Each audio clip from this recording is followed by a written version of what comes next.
I am not this personality. Wait, what is he going to talk about today? I see you back there, Sonetta. Yeah.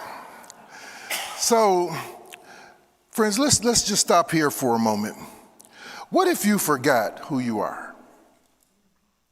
I mean, before the world told you how to act, who were you?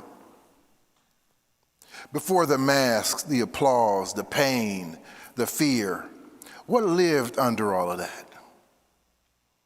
If you hear anything today, hear this. You were never the role, you were always the real. You weren't born sarcastic. You weren't born guarded. You weren't born anxious, invisible, or always in control. You weren't born performing. You were born present. You were born love. The I am revealed. That strong one, funny one, always okay version of you, that's not your identity.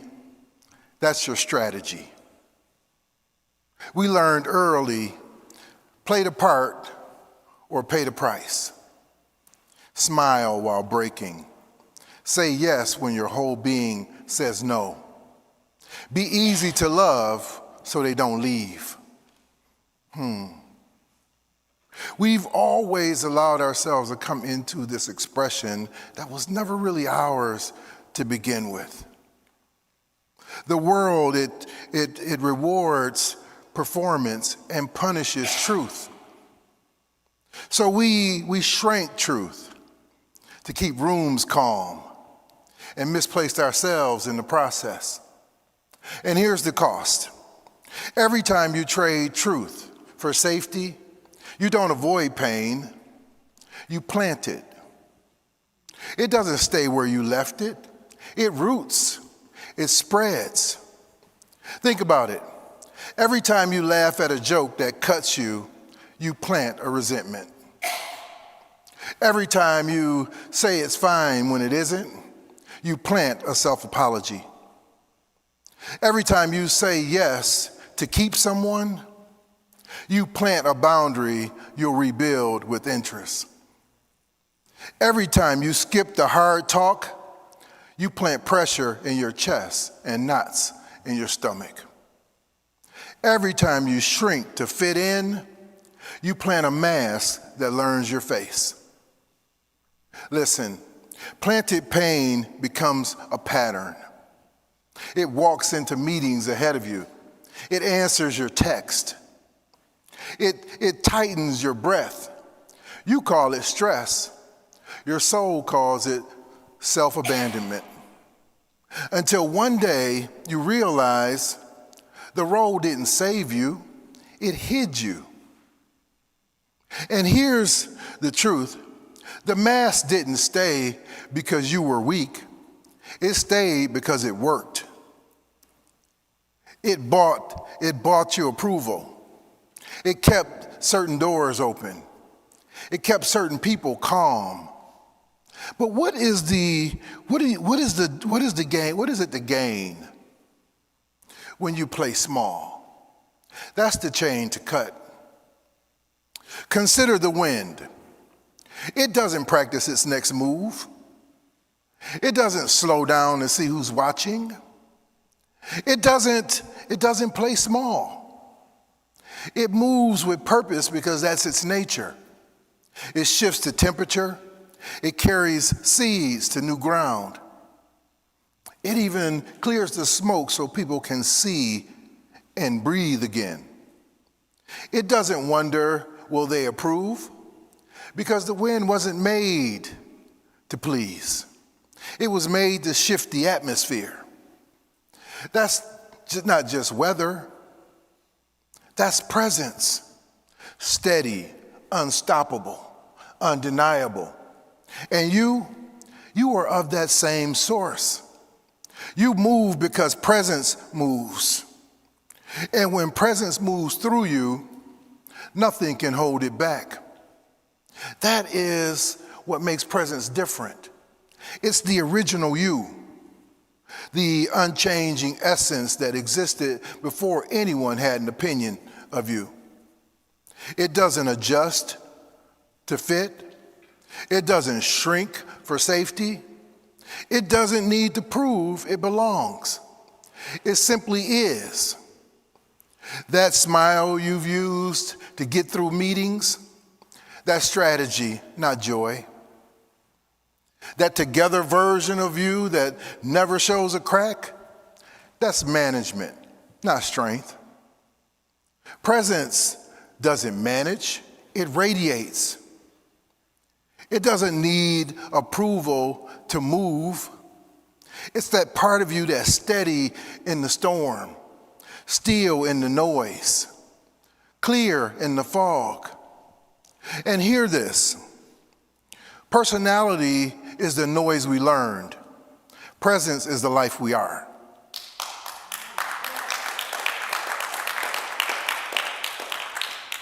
Personality plays for acceptance. Presence lives from wholeness. You're not looking to find your way. You're looking to shift atmosphere.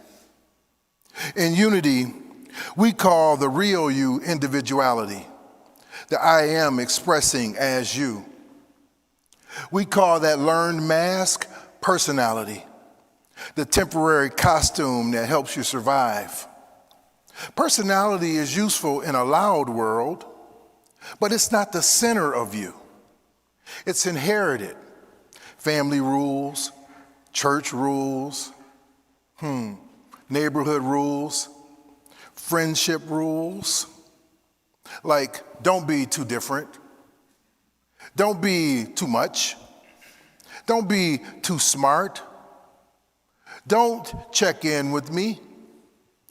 These things show up in our lives on and on and on, and we never know why, because we've been carrying them for so long, we've given them an identity. But listen, presence won't let you keep a costume that keeps you or your people small. True story. A man in a South Loop apartment. Sunday dinner.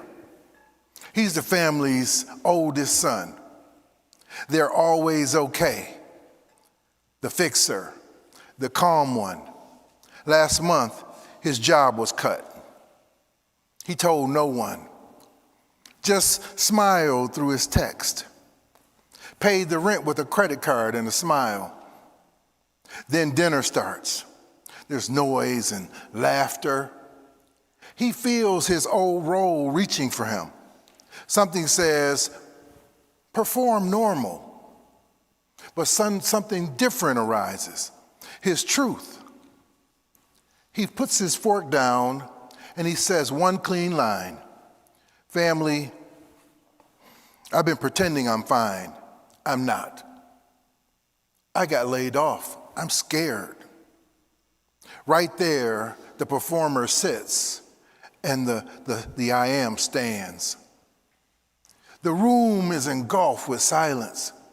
His sister reaches across the room and says, thank you for telling us the truth. His father exhales as if he hasn't taken a breath in years.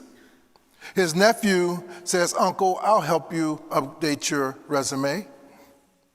His cousin offers extra shifts at his job. No grand speeches, just room for real people to show up.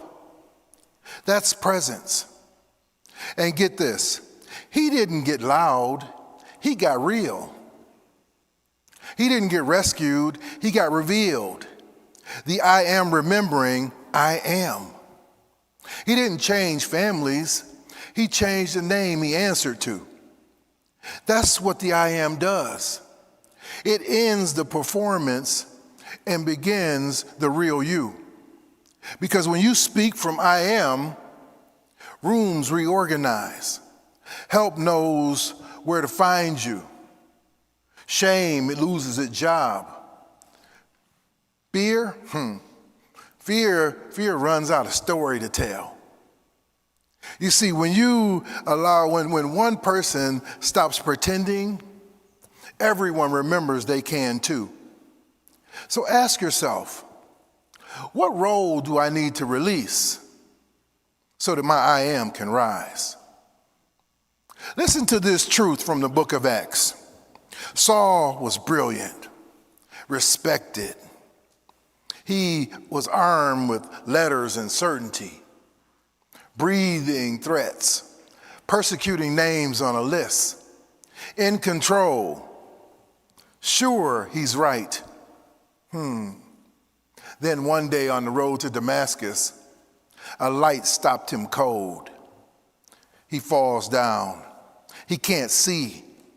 Hands shaking. Silence loud. Nothing to hide behind. He didn't get stopped. He got revealed. You see, three days he sat in the darkness, hungry, blind, afraid, his mask stripped. Then Ananias, called up by God, because he knew Saul's story, argues with God in fear. Lord, I know about this man. Translation, this is dangerous. But Ananias goes anyway. He lays hands on Saul. He calls him brother.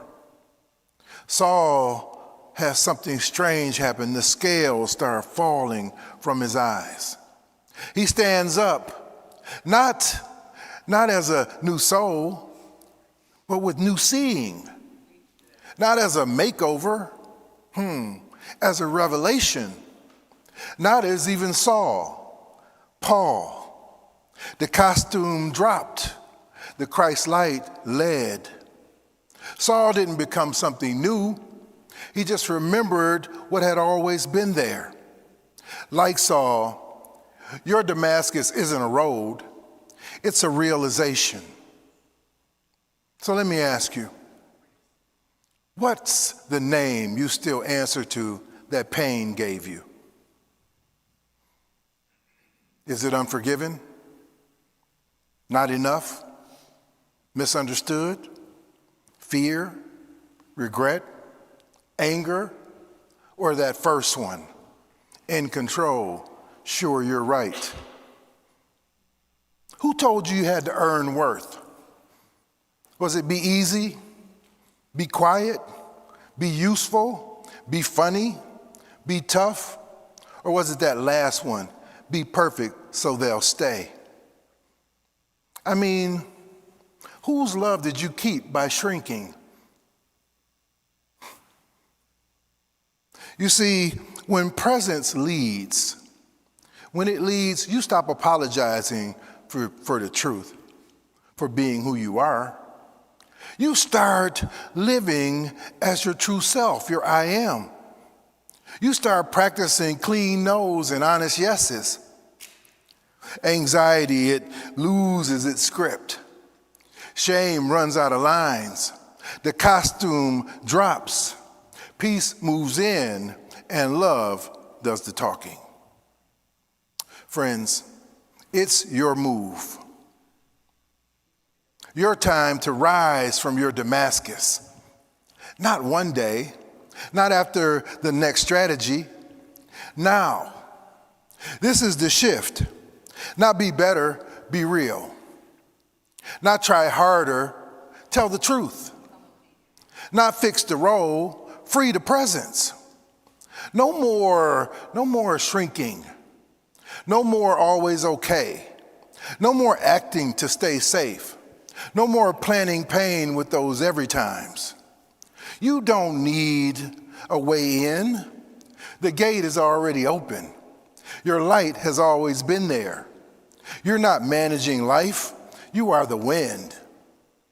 You're not earning worth. You're dropping a disguise. You're not inventing a new self. You're letting go of an old lie.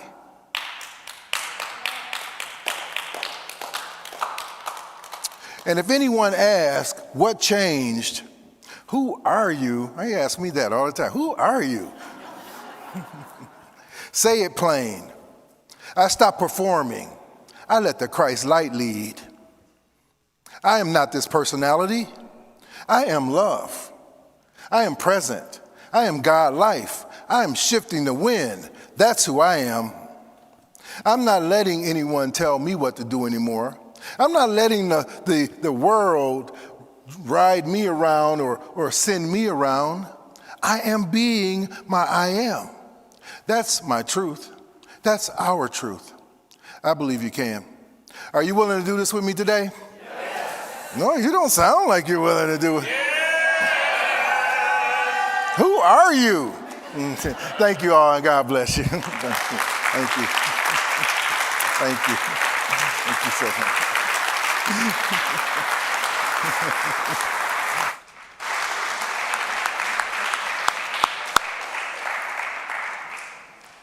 Thank you so much, Reverend James.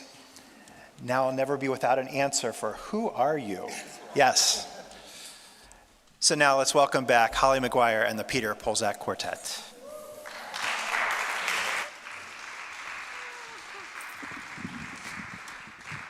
Good morning, everybody. How you doing? It's so good to see you. This is my first Sunday here, and I'm having a ball. Sometimes people can tell you the sweetest things, like you're so bright, you're like a candle, or you're so... the way you do the things you do.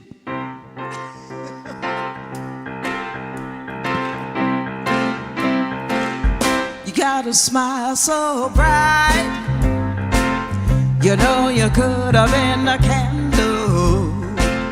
You're holding me so tight, you know you could have been a handle.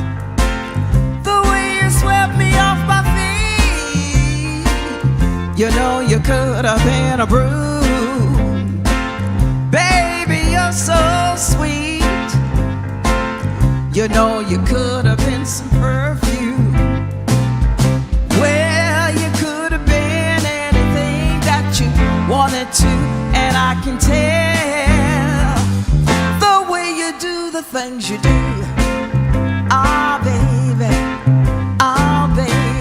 as pretty as you are, you know you could have been a flower if good looks were a minute.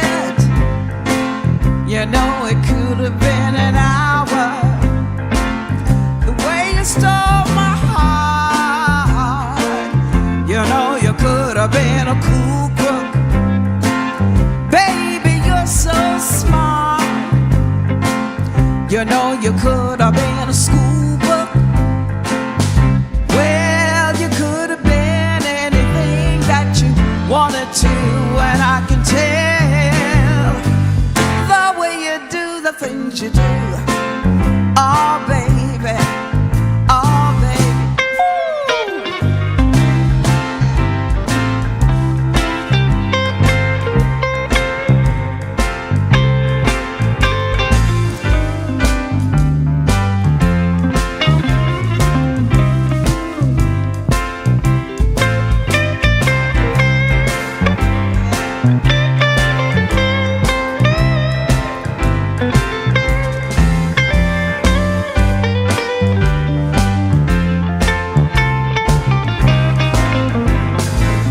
You made my life so rich, you know you could have been some money. Baby, you're so sweet, you know you could have been some honey. Well, you could have been anything that you wanted to, and I can tell the way you do the things you do. The way you do the things you do, you really swept me off my feet. You made my life so complete. You made my life so bright. You made me feel alright. You made me feel alright. You made me feel alright. Thank you so much.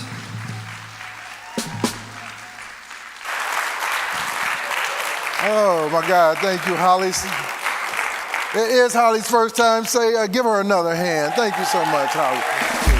Peter Pozak Quartet. Yes. Well, we've come to that time in our service where we open our hearts to give, where we allow ourselves to come forth with our tithes, our gifts, our offerings, and show our presence and individuality right here. So I'm going to ask that you take out your tithe, your gift, and send energy from your heart into that gift. If you're joining us online, get into this moment of prosperity practice. Allow yourself to come forth and reap the harvest. Now, if you are ready, we are going to say our offertory blessing with energy. Divine love, richly flowing through me, blesses and multiplies all that I am, all that I have, all that I give, and all that I receive. I am grateful for the blessings of this day. I am grateful for the blessings on the way. And so it is.